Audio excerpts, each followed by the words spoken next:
Hello po, luluto po tayo ng ampalaya. Yan po, nagisa po natin. Ayan po, lagyan na po natin ang ampalaya. Ayan na po.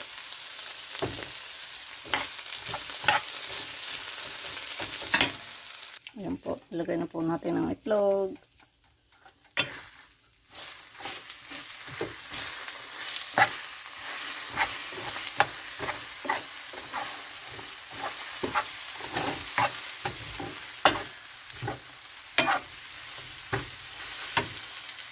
Ayan po, ilang halo-halo lang yan, luto na, madali pang maluto yan.